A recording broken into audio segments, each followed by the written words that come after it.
Welcome back into Friday Night Overtime. Still a few games to get to, but overall, you know that if you are practicing and playing the week of Thanksgiving, that you are doing something right. Florida High and Sewanee entered tonight as two of the best teams that Class II Suburban had to offer, but only one could claim a spot in the Final Four. The Noles looked to remain unbeaten while the Red Hot Bulldogs sought a 9th win in a row, and it was all Florida High early. Knocking on the door, Jeremy Johnston finds Ashton Hampton for a score, and the Noles lead it early 7-0.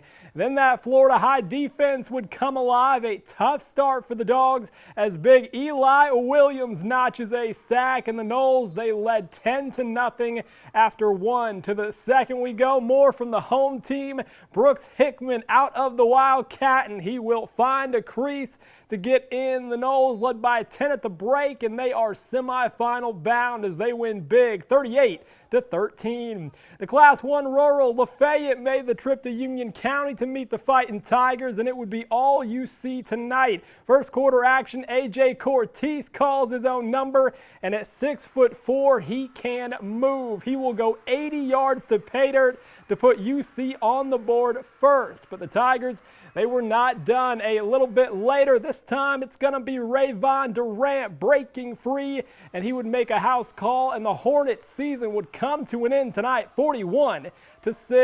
And staying in Class I Rural, the Sneads Pirates still perfect on the year, welcoming in Bluntstown, and Sneads would strike first thanks to Jason Patterson, and the lead is 6-0. But the road team, they respond again and again. Elam Johnson, he will run it in here, and Bluntstown was too much tonight as they win big, 49-14.